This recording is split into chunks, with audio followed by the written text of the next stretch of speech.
Hey, Constance, how's it going? Good, Sarah. How are you doing? I'm good. I'm good. We're planning a summer road trip, so we're real busy with that, and I'm excited. I've never done a long road trip with my kids. I'm thinking lots of games, probably a couple iPads, and maybe earplugs. Right, for sure, for sure. Today, I'm really excited. We have Ken Yonda joining us. I've had the pleasure of working with Ken in multiple iterations of his professional career, and I'm really excited to have him join us. Right now, he is the founder and managing principal of Wild Blue Health Solutions, and he's very involved in the future of healthcare and where it's going. And he's going to spend some time today talking to us about where he and other health economists see healthcare going and kind of what that means for the consumerism of healthcare. Wow, I've heard Ken speak before. He has a lot of ideas, a lot of experience. So really excited to kind of hear his vision for where we think healthcare can be improved for the Great. consumer. Yeah, let's get this started. Thank you so much for joining us, Ken. We're so glad to have you here. Do you want to take a minute to introduce yourself? Sure. I'm Ken Yonda. I am a recovering insurance company executive after spending 40 years with big national and regional health insurance companies. I'm now doing consulting work with my new firm, Wild Blue Health Solutions, and we're trying to help solve some of the really challenging problems in healthcare now. How do we get more people covered? How do we reduce costs in the system, while at the same time having a better experience for consumers as they receive healthcare and health insurance. So very glad. Easy stuff, right, Ken? Just you can fix it like that. You know, it's Wild Blue for two reasons. It's one, so that you remember how to pronounce Yonda correctly, because it's spelled Janda, but look. Oh, I love that. As in Wild Blue Yonda, but it's also like, heck yeah, we can do some things bigger and beyond what most people think they can do to change healthcare and health insurance. We don't have to just be resigned to it being the kind of confusing mess that it is right now. Yeah, well, I see the Texas flag behind you. Everything's bigger in Texas, right? Hey, proud native Texan. Love Grew it. up in Texas, but I never wear boots, I have to admit. We won't tell. We won't tell. I grew up on a farm, and the kind of boots we wore were the ones that you could wash the chicken manure off of your feet more easily, not cowboy boots. Well, again, thank you so much for joining us, Ken. I know you were going to come talk to us today about the continuing trend for more individuals to make their healthcare choice. And I hope I'm not simplifying it too much when I call it kind of quote unquote the consumerism of healthcare.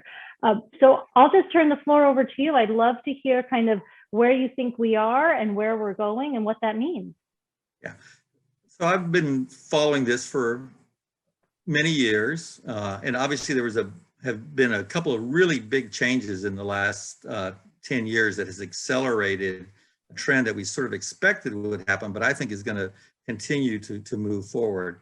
The first part of that is in the Medicare Advantage space. We now have a situation where about 40% of the people in the country who are eligible for Medicare actually don't pick traditional Medicare. Instead, they're in a Medicaid managed care or Medicare managed care plan, what we call Medicare Advantage. And these are individuals who are making a choice each year whether or not they want to be in Aetna or United Healthcare or Blue Cross or any one of a number of other Medicare Advantage plans. And I think that's a good consumer trend, because usually what they're doing is getting more benefits, lower deductibles and co-payments, and some additional services for money than they would have to pay for traditional Medicare, and certainly less than if they're doing traditional Medicare and a Medicare supplement plan. The trade-off is usually that you have to participate in a network of doctors and hospitals, but most people that are retiring these days were in a HMO or a PPO before, so this is not a bad thing. The other big change has been in the last 8 years or so, starting in 2014 with the Affordable Care Act, where you have rapidly growing number of people who are buying individual insurance policies through the Affordable Care Act and getting federal subsidies for those dollars. These are people that are not eligible for an employee sponsored plan right now because they're part-time, they're waiters and waitresses. They work for employers that don't offer insurance at all, small employers, otherwise not eligible, early retirees. And so you see a big increase in those folks. So when you look at it from my perspective, the growth area for insurers right now is in this individual space. And I think that's a good positive trend that we've seen for the last 10 years or so. My guess is that trend is actually going to continue and probably accelerate. First we have the new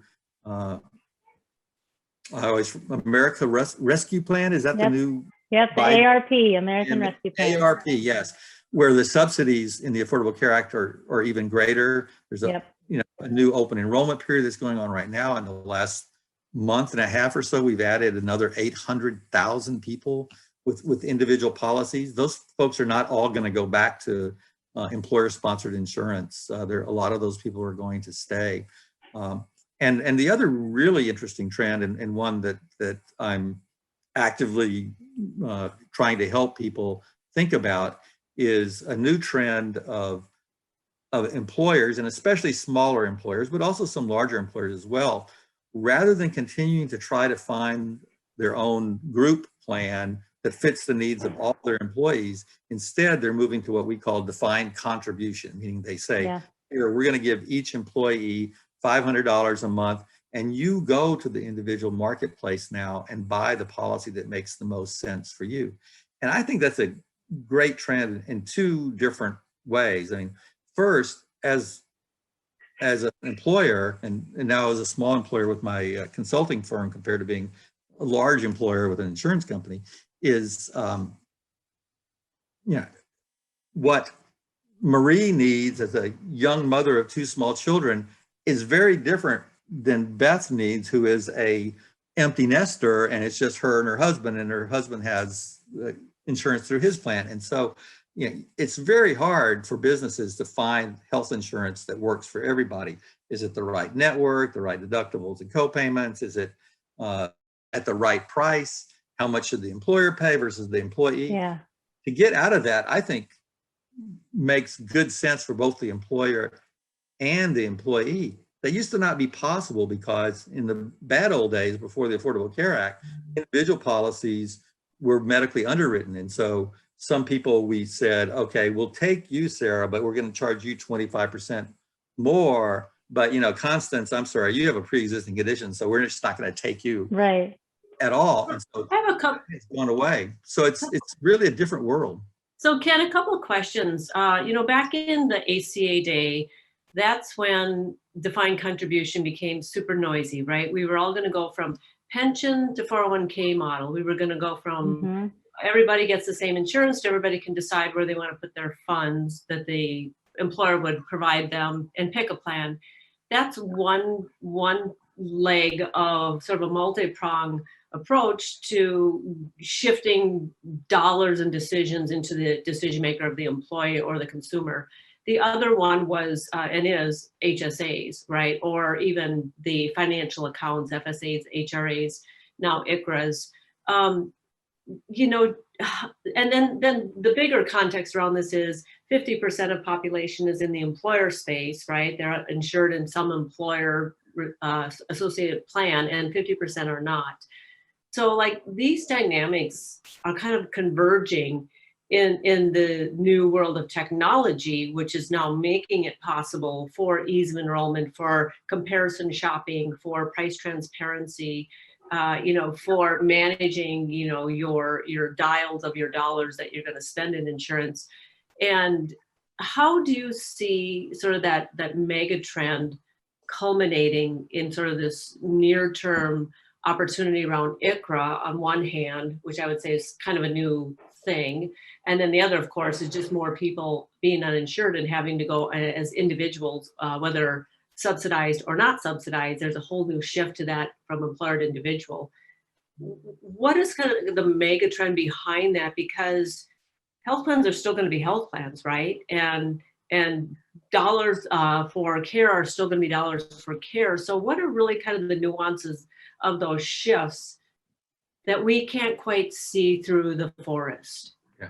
Well, you know, the challenges, and I really, just for any of the viewers who don't remember what ICHRA stands for, an individual coverage HRA is actually a relatively new thing that allows employers to create an arrangement where you get certain amount of money into an account and it's not taxed to you as income. So it doesn't show up as income that you have to pay income taxes on, but it's in this arrangement for you so that you can then use it to go buy your own health insurance. And QSERA's qualified small employer HRAs are essentially the same thing. And so that, I think makes good sense for employers because they are then more in charge. They don't have to worry about rate increases and all that kind of stuff. They can do this defined contribution. The employees then can, pick the right network, pick the right plan for them, pick the right level of deductibles for with that money. What's many people worry about is they say, well, individual insurance costs more. It's not as good a networks as some of the group plans. And I'll disagree with that. I think that there's been quite a bit of stability in the market right now. PPOs are on the way out. For any of those who don't know that yet, I'll just let you know that right now, if you have a PPO plan, see what happens if you go out of network. If you go out of network in your PPO plan, you don't really have a benefit anymore. Right. So what's emerging is exclusive provider organizations, or HMOs, is kind of the returning trend. So the fact that that's what a lot of the individual coverage is right now. And so the real trick is then what is going to happen to rate increases in the individual market. And there is where both I think, and I sadly have several friends who are health economists who look at this from an academic standpoint, shows you what kind of nerd I am in this business, that are saying, we're going to bet that the rate increases in the individual market are going to be virtually flat for the foreseeable future, because the carriers in that market know that to keep these individuals in their health plan, individuals might jump ship for a lower price. And so they're going to try very hard to not have those people have to pay more money. And that gives the insurance company big incentives to think, how can I get a better deal with the doctors and hospitals in my network? How can I move to these new value-based contracting arrangements where I'm improving quality at the same time as reducing costs? So I think that there's real potential for that marketplace to be more stable from a reducing cost trend than we've seen in the group market. We've already seen that on the Medicare Advantage side. The Medicare Advantage rates have been, pretty flat for the last 5 or 6 years. And I think that trend is going to continue. And everybody says they're paid too much for health insurance. And so the way to get out of that bind is not to suddenly have some silver bullet that's going to reduce costs 20%, but instead, if you keep trend flat for 10 years, that, and you get an increase in salary and other things, then that actually is a lower percentage of your Right. Yeah, I think you've hit the nail on the head with the managed care. If I'm an individual, I'm now in managed care by default. I sign up for an Oscar health plan or a Bright Health or a Bind or you name it, right?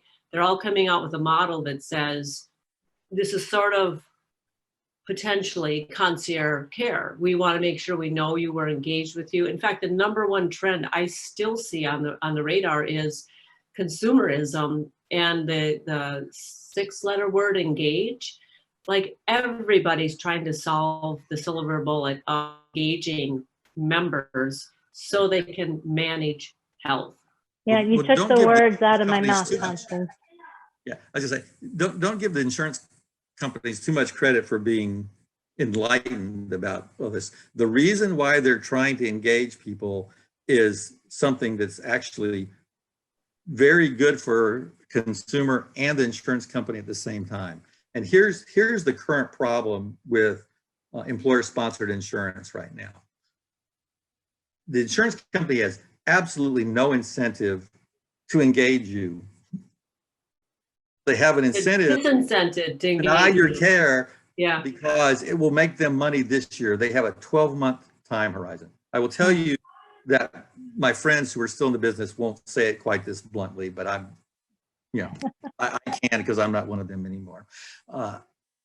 Yeah, if you are in an individual program, you absolutely want to engage that person, because what you want to do is take that 50-year-old person and engage them and give them incentives to do the right kind of preventive care and wellness care and take care of themselves and manage their chronic condition that saves you money for the next 10 to 15 years that you're in my individual plan.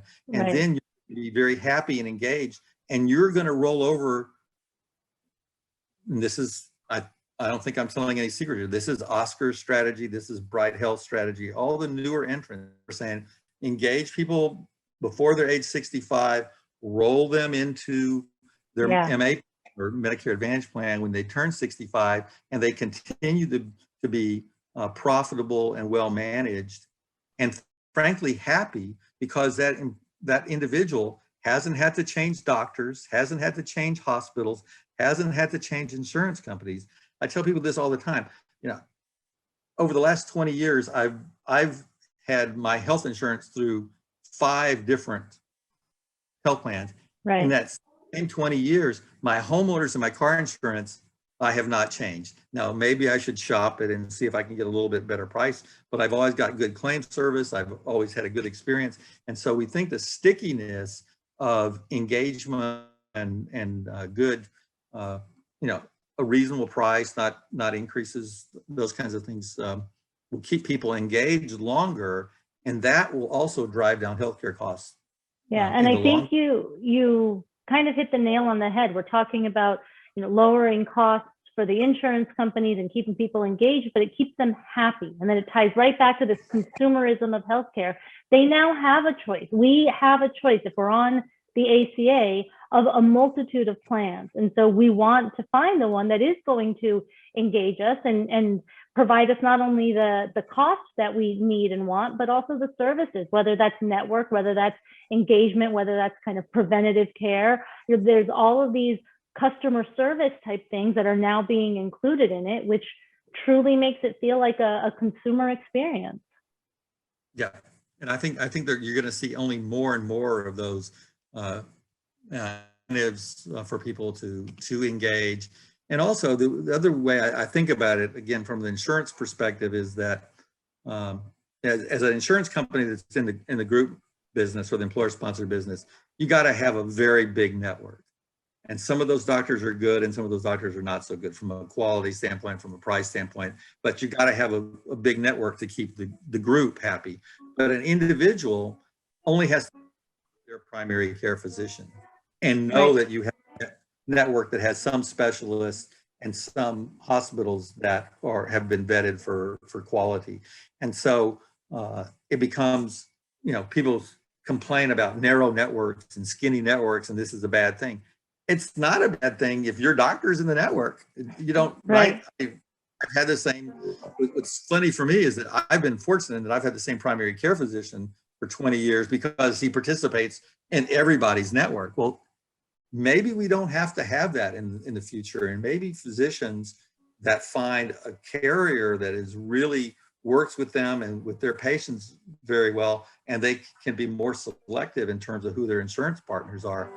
And frankly, I think that scares some people in the insurance business, but it shouldn't scare consumers or physicians. So I, you know, maybe I'm optimistic, but I see, you know, a lot of positive things. And I don't think the only solution to our challenge of too much complexity at too high a price and not enough quality in the U.S. system right now is not necessarily fixed by going to Medicare for all. I think this trend of consumerism and individual choice in health plans with the right guidance to get people to the right place, that kind of engagement, you know, if I was betting, I would bet on that way before I would bet on either Medicare for all, or frankly, some other system that I haven't quite heard articulated from some of my conservative friends who don't like the ACA. It's like, well, what would you do instead?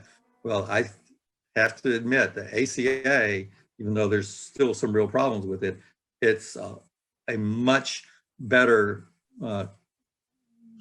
place than we were 10 years ago. And when you combine the individual components of the ACA with the Medicare Advantage trend, I think we've got a potentially. So Ken, Yeah. here's one area where I'm not sure that consumers are on board. I would guarantee you get a dinner party, mask included right now, soon no mask, and you will find that 9 out of 10 of your guests, and you being the 10th person potentially, don't quite understand out of pocket, in network, out of network, deductible, how I make an appointment, what is the path to stay on course, right? Like, it's still very elusive to most consumers. I mean, I've helped my Medicare age husband sign up for insurance in last year. I've signed up for my own non-Medicare insurance in last year, and I've helped my daughter sign up for her employer plan, right? She just turned 26. And it's so overwhelming. Like, it is still so overwhelming. As much as we've given consumer tools and consumer portals, the language itself is overwhelming, but what is out there and what we need to do is also overwhelming. And that doesn't feel very much like a consumer market yet. Yes, that is one of the problems still to overcome. It is getting much better in the Medicare Advantage space, right? Because in the Medicare Advantage space, there actually, are a little bit more guardrails around deductibles and copayments and those kinds of things. And I think that we're going to increasingly find that those kinds of plan designs that are in the Medicare Advantage space are going to start moving downstream. And, I will tell you that 20 years ago when HSAs were first starting, I was like, yes, this is all we need. Let's all get our own HSA and pay for our own stuff. And then we need catastrophic insurance around that. Well, what I've really found as I talk to more and more people, that may be an option for the highest educated and highest income 10%. Right. But for the 90% of us, that is not a viable option, and is certainly not a viable option for the lower 50% of the population.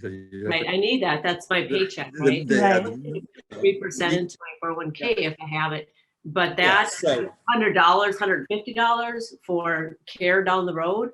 That's really hard to swallow. Yeah. So I think there's going to be some better plan designs and simpler plan designs, and it's probably going to come from some of the efforts of what are these advanced primary care groups that are working primarily in the Medicare Advantage space right now, as they start doing below age 65 patients and stuff. They're going to insist on, essentially a monthly fee, or what we used to call a capitation, that pays for everything, and you don't have to worry about deductibles and copayments and all that kind of stuff. It just, you go that. You may still have a deductible if you get hospitalized, and say, okay, if you get hospitalized, yes, you got to pay the first $1,000. Well, that's your auto insurance, right? Yeah. That's your auto home. Right. The only time you see that is when your car hits the ditch, right? Yeah. And then the deductible is going to show up. So, but other than that, they include it in the course of doing business. I hope that that's what happens. I'm actually working with some now that are actually thinking about that, and how do you move some of the positive trends that we see in the advantage space down into the space. Well, until we get some, easier explanation of benefits and ways of pricing it out, the BeWell Health class is going to do a definition episode coming up in the next few episodes. So Ken, maybe you want to come back and join us for that, or certainly I love your Pollyanna attitude. I know we've had many conversations about where you think it's going. It always energizes me. But thank you so much for your time today and talking to us about where you see healthcare going. We'd love to have you back on and see how much of your prophecies and hypotheses are coming to fruition and where everything's going. So again, I appreciate your time and be well. Thank you. Yes, thank you so much. Enjoyed visiting with you anytime. Thanks, Ken. Bye-bye. Right.